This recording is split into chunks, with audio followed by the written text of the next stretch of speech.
Bueno, en esta oportunidad vamos a continuar con el estudio de las asignaturas generales y le corresponde al Seminario de Derechos Humanos. Dentro de este contexto vamos a estudiar 4 unidades y vamos a retomar los contenidos más importantes para fortalecer los conocimientos que anteriormente ya hemos trabajado. En la unidad 1 vamos a trabajar antecedentes históricos y conceptualización de los derechos humanos. Unidad 2 es educación y derechos humanos. Y tenemos la unidad 3, instrumentos legales y normativas para el cumplimiento de la educación como un derecho. En estas unidades vamos a basar para poder identificar los contenidos a los cuales vamos a reforzar.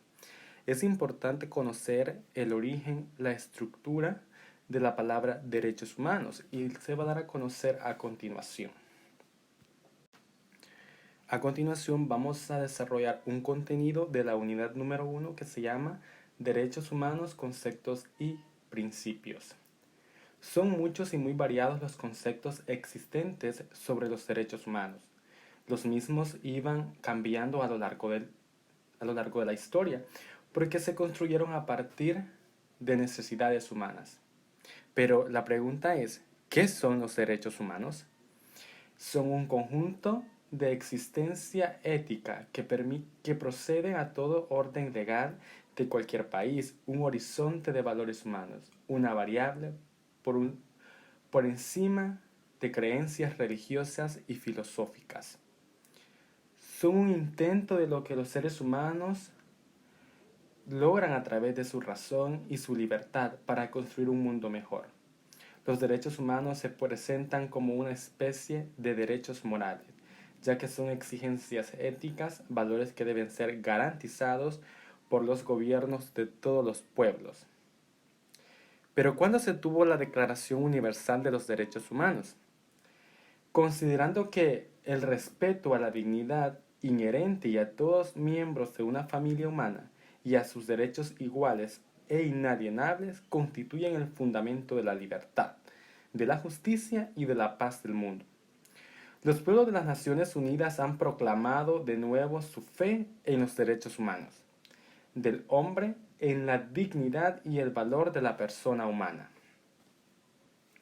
Como anteriormente se mencionaba que los conceptos de derechos humanos han variado a lo largo del tiempo, se nos presenta otro concepto muy conocido, y dice que los derechos humanos en el principio se entienden que los derechos humanos son los que posee todo ser humano por el hecho de ser humano, con independencia de que son reconocidos o no por los derechos. Después de la Segunda Guerra Mundial se utiliza comúnmente el término derechos humanos y se han ido creando un sinnúmero de categorías que se incluyen dentro de estos conceptos: derechos económicos y sociales, derechos culturales, derechos políticos, derechos de los niños y niñas, derechos de los adolescentes y derechos de la mujer. Hay quienes opinan que en este proceso de expansión de derechos existen grandes categorías que debemos de estudiar. En 1948 se propuso y se firmó la Declaración Universal de Derechos Humanos, que estableció el reconocimiento de los derechos de las personas y fijó un compromiso de trabajar por medio de los estados para hacer cumplirlos en su mayor énfasis. La Declaración Universal de los Derechos Humanos, aprobada por la Asamblea General de la Organización de las Naciones Unidas, ONU, en el año de 1948, en sus 30 artículos consagró la protección de los derechos civiles y políticos, así como la de los derechos económicos, sociales y culturales. Como el cumplimiento de los derechos humanos es una obligación del Estado, se nos presentan 3 interrogantes. ¿Quiénes forman el Estado? ¿Cuáles son las obligaciones del Estado al cumplimiento de los derechos humanos? En cada una de las naciones se crea y se conoce la Procuraduría General para la Defensa de los Derechos Humanos. Pero, ¿los derechos humanos por qué se caracterizan? Bueno, en primer lugar, los derechos humanos son universales. Significa que son para todos y que se aplican en todos los lugares, tiempos, el origen, etnia, el sexo u orientación sexual, opinión, política y otros. Son integrales, segunda caracterización, porque es el conjunto de derechos, es lo que logra cuidar la dignidad de las personas desde distintas áreas.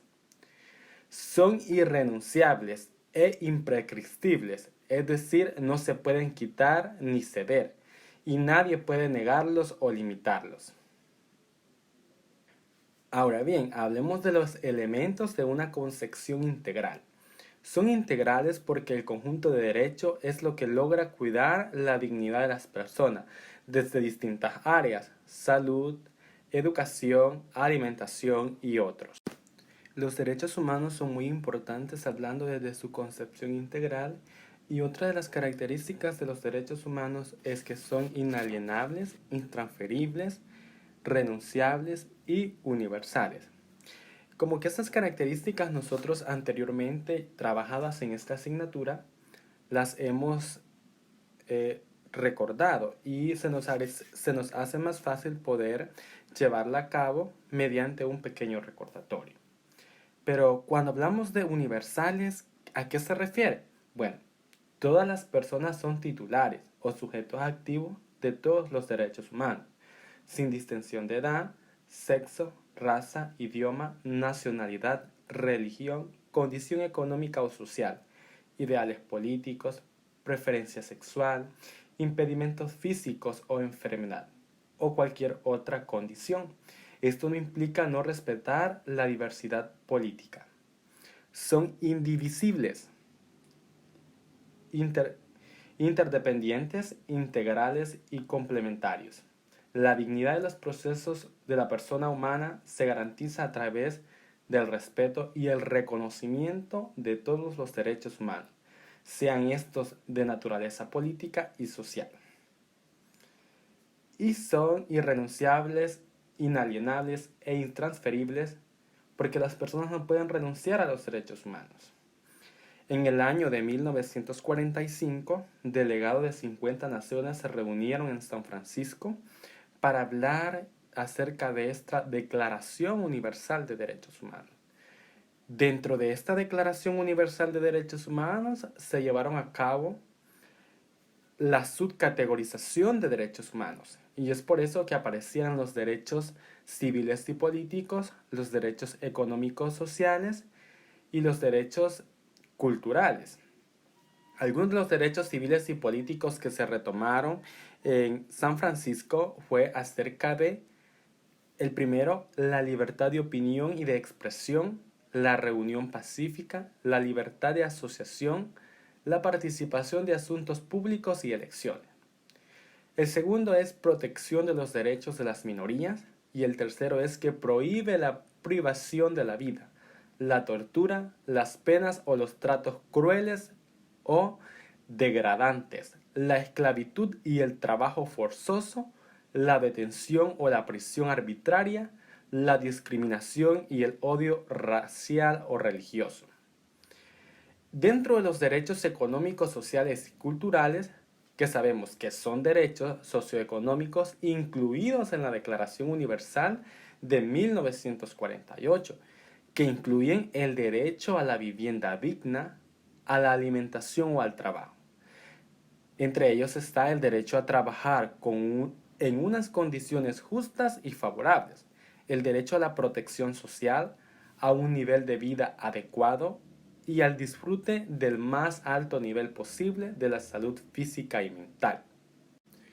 Bueno, después de haber conocido el concepto, los principios y algunas características de los derechos humanos, ahora hablaremos acerca de otro contenido muy importante, y es que son los hechos históricos y movimientos sociales que antecedieron a la Declaración Universal de los Derechos Humanos.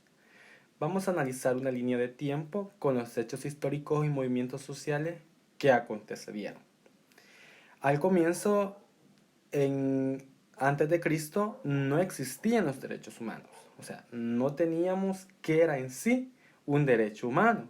En el año 3000 a.C., por primera vez se da un movimiento que es la conquista de Babilonia la Grande por Ciro el Grande. Entonces, este movimiento de libertad para los esclavos, Ciro el Grande dice, vamos a liberar a los esclavos. Se vio como un hecho importantísimo y es el primer paso a una declaración de derechos humanos.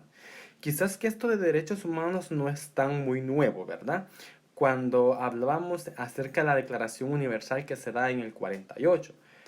Pero estos acontecimientos sentaron base para el cumplimiento de esta declaración. Luego de eso, en el año de 1215, después de Cristo, surge la Carta Magna. Tuvo origen en Inglaterra, donde era conocida como Carta Magna Libertatum, otro acontecimiento importante. Luego de eso tenemos en el 1222 después de Cristo la Carta Madden.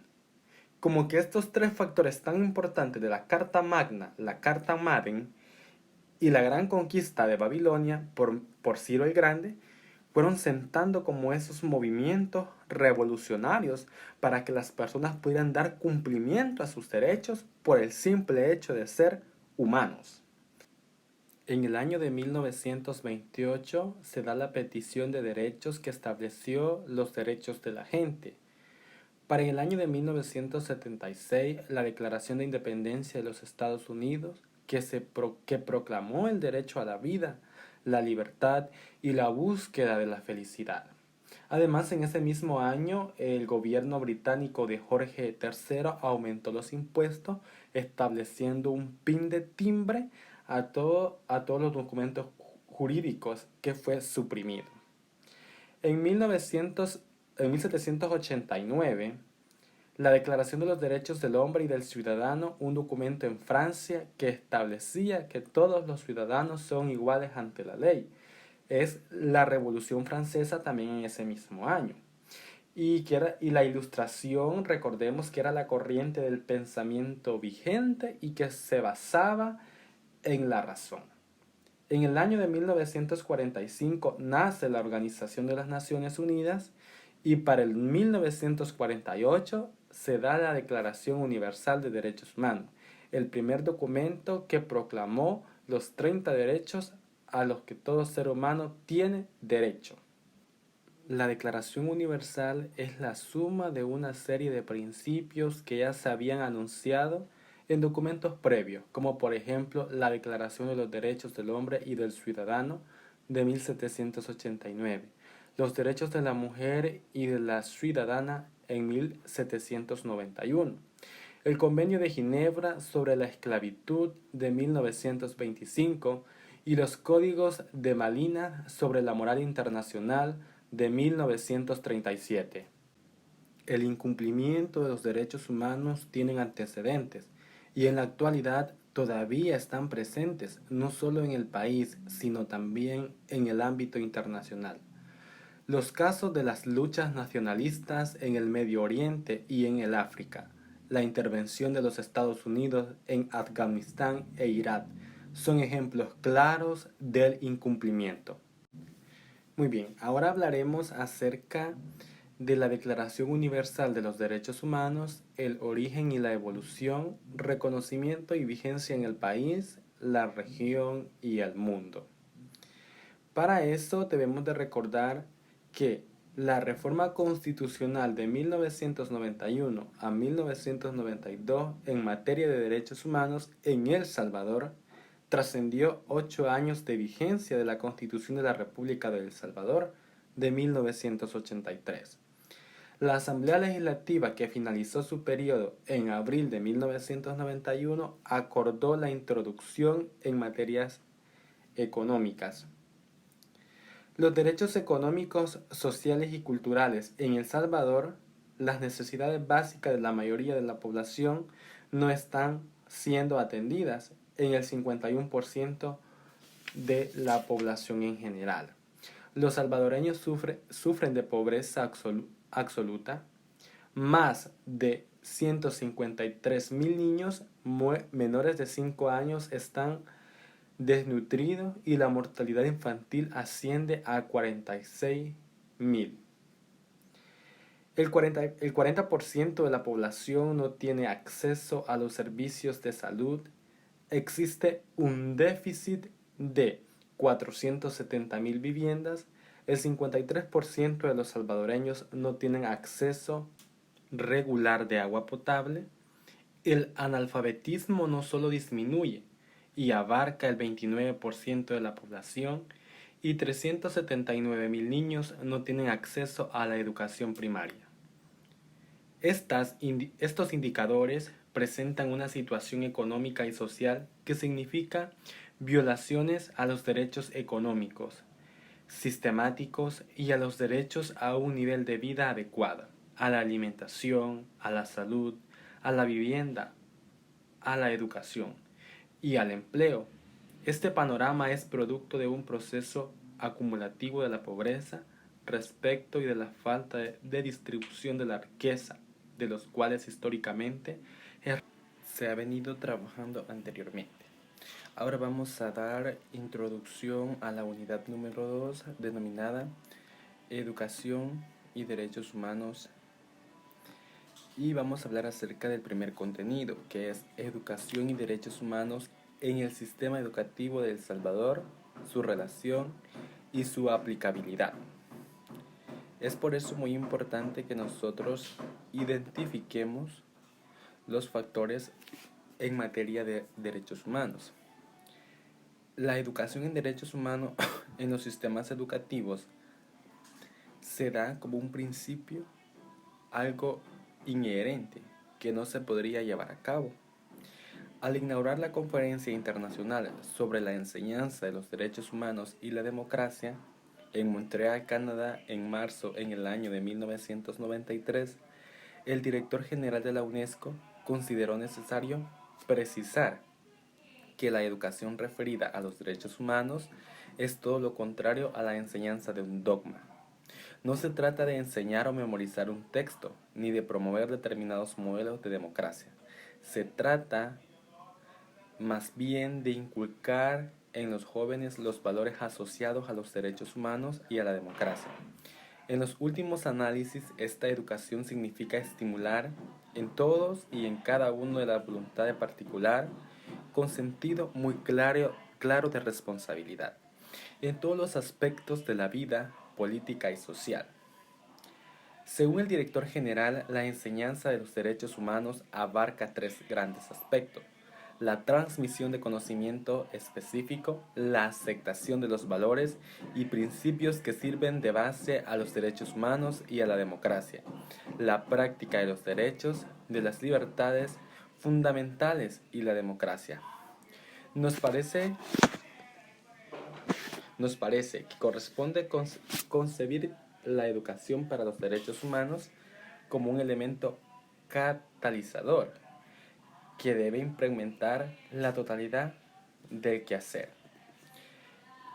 Como consecuencia del reto, del desafío que para la educación significa asumir los derechos humanos, la enseñanza de derechos humanos debe ser de carácter interdisciplinario y polinizador, valga la expresión. Su cometido no se agota con la simple introducción en el pensum de una asignatura más. Su naturaleza rebasa los reducidos límites de una asignatura y su concepción va más allá de la unidisciplinariedad tradicional. La UNESCO considera el tema de derechos humanos como transdisciplinario. En una guía preparada por la Organización de las Naciones Unidas, por la UNESCO, para la enseñanza de los derechos humanos en todos los niveles y bajo todas las formas de educación, se dice algo similar: los derechos del hombre no deben constituir una materia suplementaria para agregarla al curso, sino un motivo de reflexión y búsqueda sobre las relaciones sociales muy concretas y tangibles. A partir de esa premisa, la enseñanza de los derechos del hombre, aprendizaje de la democracia, se convertiría en escuela de libertad y solidaridad. La docencia de los derechos humanos no puede ser únicamente teórica, deberá poner a los estudiantes en contacto directo con las situaciones de injusticia, pobreza y marginalidad que representen la negación de tales derechos, así así como con otros casos concretos de violación de estos, de suerte que los estudiantes perciban la experiencia, lo que significa el contenido concreto de tales derechos. Conviene producir aquí los conceptos incluidos en el proyecto de Plan de Acción Integrado sobre la Educación para la Paz, los Derechos Humanos y la Democracia, aprobado por la 44ª Conferencia Internacional de Educación de 1994, a propósito de las finalidades de una educación para la paz, los derechos humanos y la democracia. La finalidad principal de una educación para la paz, los derechos humanos y la democracia ha de ser fomento en todos los individuos del sentido de los valores universales y los tipos de comportamiento en que se basa una cultura de paz. Incluso en los contextos socioculturales diferentes es posible identificar valores que puedan ser reconocidos universalmente. La educación ha de fomentar la capacidad de apreciar el valor de la libertad y las aptitudes que permitan responder a sus retos. Ello supone que se prepare a los ciudadanos para que sepan manejar situaciones difíciles e inciertas, prepararlos para la autonomía y la responsabilidad individual. Esta última ha de estar ligada al reconocimiento del valor del compromiso cívico, de la asociación con los demás para resolver los problemas y trabajar por una comunidad justa, pacífica y democrática. La educación debe desarrollar la capacidad de reconocer y aceptar los valores que existen en la diversidad de los individuos, los sexos, los pueblos y las culturas, y desarrollar la capacidad de comunicar, compartir y cooperar con los demás. Los ciudadanos de una sociedad pluralista y de un mundo multicultural deben ser capaces de admitir que su interpretación de las situaciones y de los problemas se desprenden de su propia vida, de la historia de la sociedad y de sus tradiciones culturales, y que, por consiguiente, no hay un solo grupo que tenga la única respuesta a los problemas, y pueda haber más de una solución para cada problema. Por tanto, las personas deberían de comprenderse y de respetarse mutuamente y negociar en pie de igualdad con miras a buscas de un terreno común. Así, la educación en El Salvador deberá fortalecer la identidad personal y favorecer la convergencia de ideas y soluciones que refuercen la paz y la amistad y fraternidad entre los individuos y el pueblo. La educación debe desarrollar la capacidad de resolver conflictos con métodos no violentos. Por consiguiente, debe promover también el desarrollo de la paz interior en la mente de los estudiantes, para que se puedan asentar con mayor firmeza los dotes de tolerancia, solidaridad, voluntad de compartir la atención hacia los demás.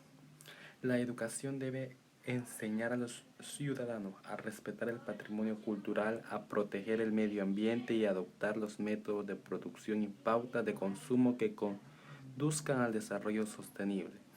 También es indispensable la armonía entre los valores individuales y los colectivos, y entre las necesidades básicas, inmediatas y los intereses a largo plazo. La educación ha de nutrir sentimientos de solidaridad y equidad en los planos nacional e internacional, en la perspectiva de un desarrollo equilibrado y a largo plazo. En este contenido podemos concluir, como lo sostienen numerosos autores, que la mejor pedagogía en la manera de derechos humanos es la pedagogía del testimonio. Debe existir absoluta coherencia entre lo que se enseña o se dice y lo que se hace. En un ensayo de reflexión crítica sobre las virtudes de la educadora o el educador, Paulo Freire afirma que la coherencia es la primera virtud, de tal manera que en ningún momento la práctica sea discurso y el discurso sea práctica. Si en todo proceso educativo, es decir, la enseñanza-aprendizaje, es preciso tener presente la materia que se enseña, quién la enseña y quién la aprende. Conviene que antes de analizar el reto educativo de los derechos humanos en los diferentes niveles del sistema educativo, nos detengamos un momento en el rol clave de los profesores.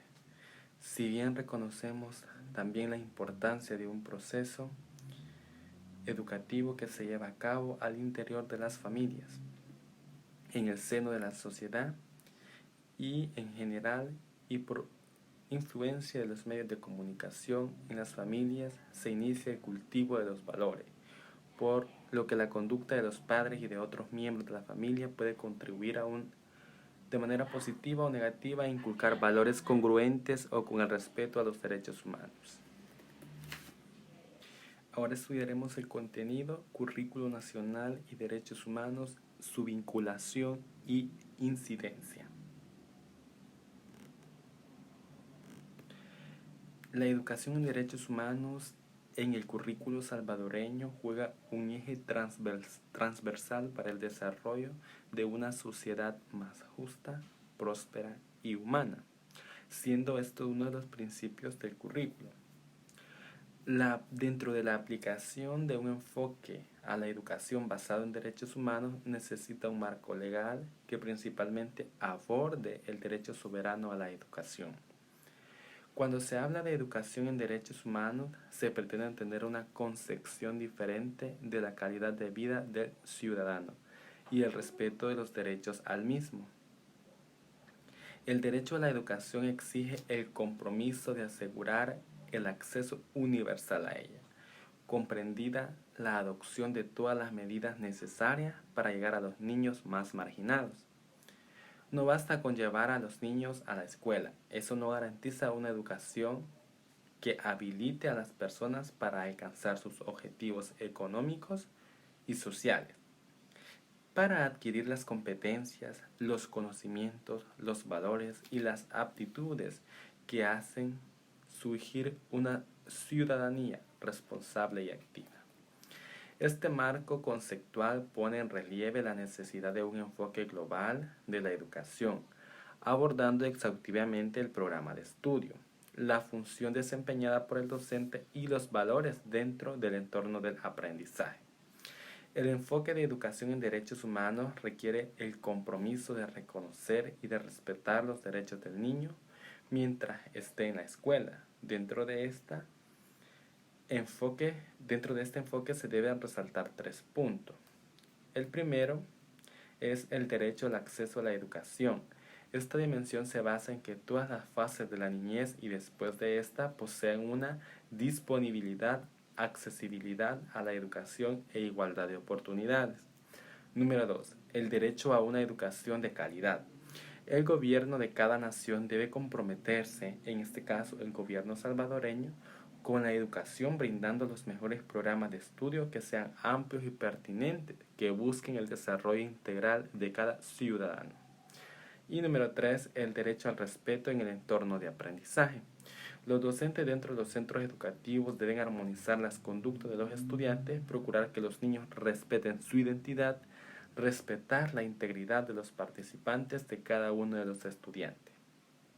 Nuestro sistema educativo aún tiene muchos pendientes por resolver y la educación en derechos humanos forma parte de la lista. Los deben educar en derechos humanos y ser un eje transversal para el cambio de la sociedad.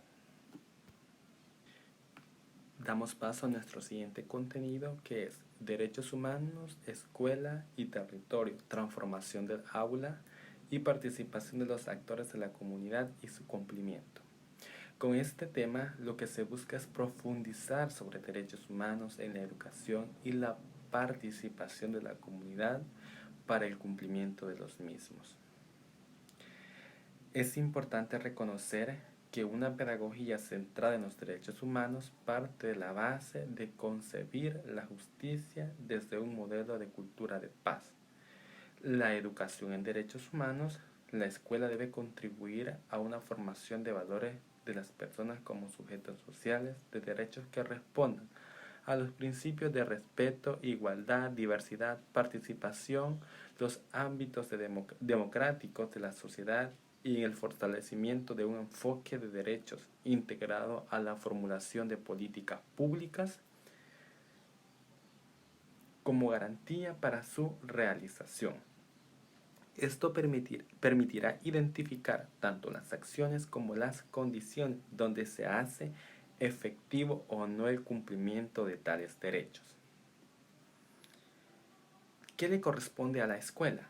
Número 1. Desempeñar una función social con calidad y pertinencia que involucre una visión multidimensional en la formación de los niños y las niñas, tendiente a establecer una cultura de derechos humanos.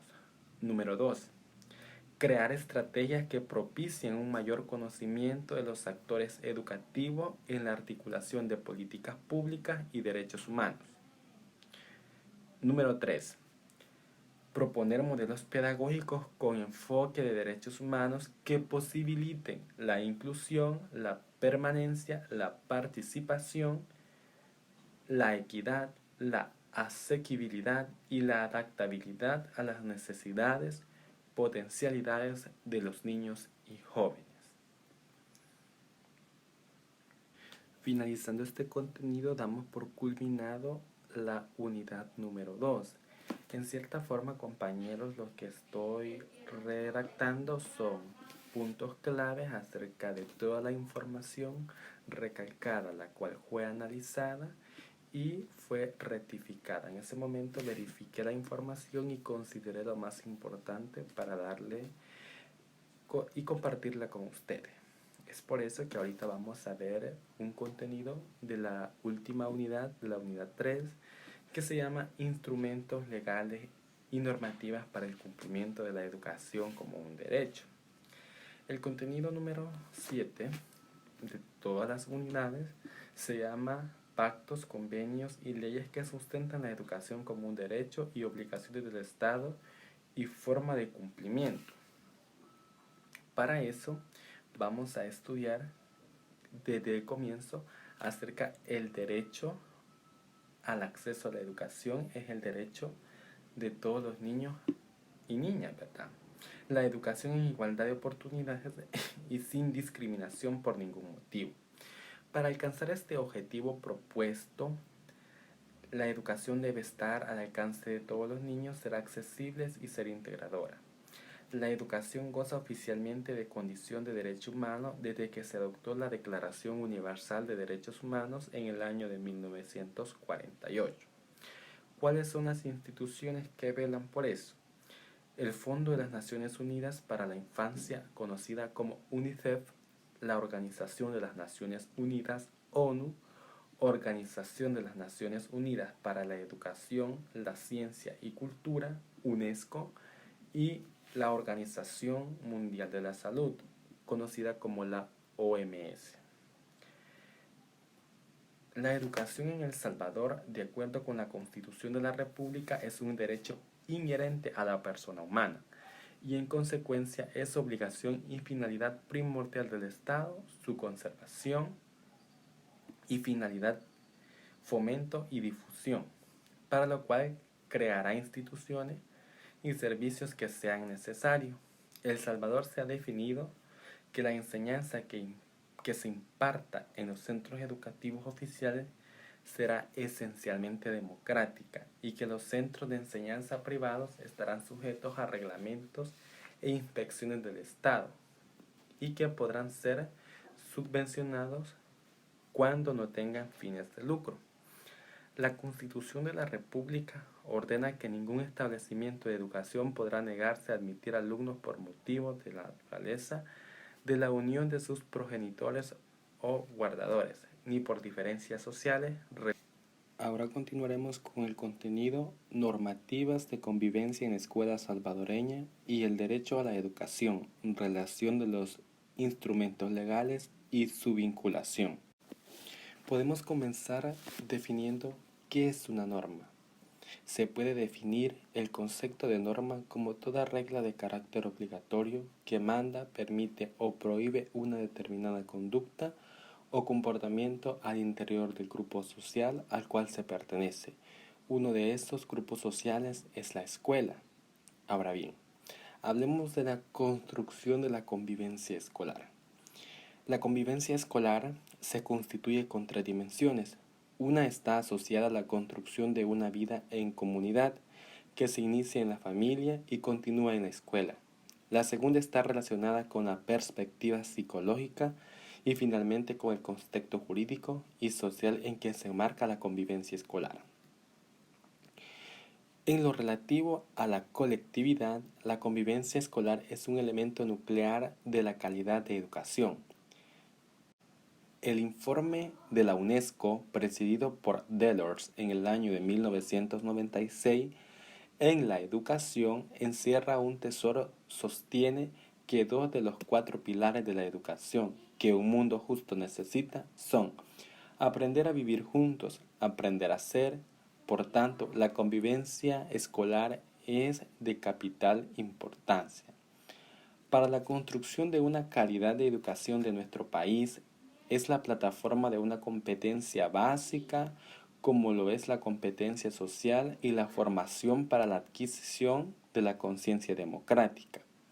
Sobre todo en tiempo en que la formación para la participación ciudadana debería ser un eje central de la propuesta educativa. Construcción colectiva del concepto convivir. Dice que la duda a una contextualización del término convivencia demanda de un análisis reflexivo sobre la búsqueda de una interacción pacífica entre los individuos como entes sociales sin las tareas educativas como lo es educar en valores para la paz, para el mejoramiento comunitario. Esto hace necesario incluir en nuestro vocabulario y en nuestra visión del proceso de enseñanza-aprendizaje el término convivencia, la cual nos llevará a lograr un fin común, la educación en un clima de armonía que nos conducirá a una meta, a una calidad en educación. Para lograr lo anterior, se debe iniciar con el entendimiento y la aprehensión del concepto convivencia social, para trasladarlo después a la convivencia escolar. Debe entenderse que la convivencia es una habilidad para interactuar de manera incluyente con los demás, con una actitud de diálogo en el marco de una normativa basada en la confianza y en la igualdad. La escuela suele ser el lugar de encuentro de trabajo entre alumnos, profesores, administrativos y directores. Todos pasan largas horas dentro de una institución. Sin embargo, la relación entre los estudiantes y los docentes debe lograrse ser más cordial y amena posible. Para ello es necesario contar con las normas de convivencia que colaboren con el buen clima en el aula. Algunos ejemplos claros de normas de convivencia son los siguientes, aunque pueden variar según el criterio de cada escuela. Asistir a la escuela puntualmente y con regularidad. Acudir a clases con buenas condiciones de higiene y salud. Mantener una actitud correcta entre compañeros y profesores. Respetar los derechos y la dignidad de cualquier persona del centro educativo. Mostrar interés por el estudio, el aprendizaje y por las actividades que se propongan en clases. Resolver problemas y conflictos siempre buscando el bien común del centro educativo sin que nadie salga perjudicado. Es importante que nosotros como docentes tengamos en cuenta las normativas de convivencia que establece un centro educativo para fomentar una cultura de paz y en derechos humanos. Y para finalizar la asignatura de Seminario de Derechos Humanos, vamos a hablar del último contenido, que son las instancias nacionales de promoción y protección de derechos humanos, importancia y estructura, función, procedimientos y compromiso del Estado. Ahora bien, el objetivo es comprender la teoría sobre las instancias nacionales de promoción y protección de derechos humanos. Las Naciones Unidas y los derechos humanos en el artículo 1 de la Carta de las Naciones Unidas se proclama que uno de los propósitos de la organización es realizar la cooperación internacional en el desarrollo y estímulo del respeto a los derechos humanos y a las libertades fundamentales de todos, sin hacer distinción por motivos de raza, sexo, idioma o religión.